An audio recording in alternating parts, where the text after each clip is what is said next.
Gazette du Togo, une vision sur l'actualité togolaise et sur le monde.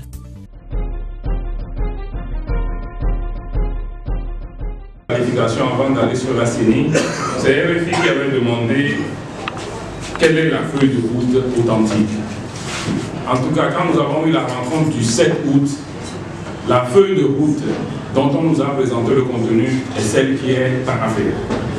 Parce que vous voyez la différence majeure entre les deux feuilles de route, c'est que dans l'une des feuilles de route, dans ce qui avait été lu, la version PDF, il y avait dans le comité de suivi les protagonistes togolais, et dans la version paraphée et signée, il n'y a pas les protagonistes togolais. Et puis, je ne sais pas, d'autres vous parleront, je ne sais pas quelle manipulation a été faite. L'élément principal qu'il faut retenir, et moi je ne peux pas donner d'accusation, c'est que la feuille de route qui a été présentée par Robert Doucet ne comportait pas l'élément sur la CENI. Si vous reprenez, l'essentiel qui n'était pas dedans, il n'y a pas grand chose, l'essentiel qui n'était pas dedans, c'est la CENI. Donc, voilà, comme par hasard, c'est sur la CENI qu'ils veulent mettre le pays à feu et à sang. Vous comprenez déjà comment on a pu arriver maintenant à un texte qui a été lu par un ministre de la République devant les chefs d'État qui ne comporte pas cet élément de la CENI. Je ne veux pas en dire plus. Nous avons les oreilles pour entendre. Voilà, maintenant, sur la CENI, la CENI elle-même, nous n'avons pas pour le moment la CENI du peuple togolais. Nous avons une CENI RPT qui est là. Je voudrais donner une clarification. Parce que depuis qu'on est sorti du sommet, c'est moins les ministres du gouvernement qui communiquent, alors que nous communiquons avec le peuple, c'est des journalistes qui communiquent à leur place. Voilà le pays dans lequel nous sommes, malheureusement. Et les journalistes développent des arguments, étant des leaders d'opinion, que le peuple croit souvent comme parole d'évangile. Alors, sur la CENI que nous devons avoir, jusqu'à présent, quel processus nous avons suivi? La CENI suit 3 processus. Le premier processus, on le voit dans le code électoral, comment ça va être régi.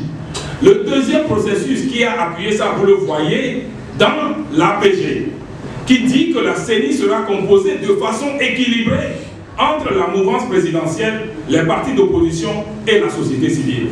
Voilà le principe. Et sur ce principe-là, il y a un troisième élément. J'ai eu la chance ou le privilège de participer aux séances de Ouaga. Quand nous allons, on met en place 2 sensibilités. La sensibilité pouvoir et la sensibilité opposition. On fait en sorte que la sensibilité pouvoir est 8, la sensibilité opposition est 8, et que ce soit le 1 qui balance là, c'est sur ça souvent que nous débattons. Et quand nous revenons finalement, nous nous retrouvons au niveau de l'Assemblée, et je me souviens, la dernière fois qu'on avait fait, être rappelé qu'on m'avait envoyé au nom du cas, Jean-Pierre avait envoyé Isabelle Amégambi au nom de l'ANC, il y avait Christophe Tchao qui était venu, et le ministre Bawara. Et là, on met en place les 8-8. Et si vous vous rappelez, la dernière fois, le seul problème qui a été posé, c'est le problème de que l'UFC voulait prendre, et sur lequel nous avons trouvé un compromis. Donc il n'a jamais été question pour nous de désigner parmi les 8 quelqu'un pour eux, et il ne sera jamais question que eux ils désignent parmi nos 8 quelqu'un pour nous. Parce que les sensibilités sont définies. Voilà le principe sur lequel nous marchons.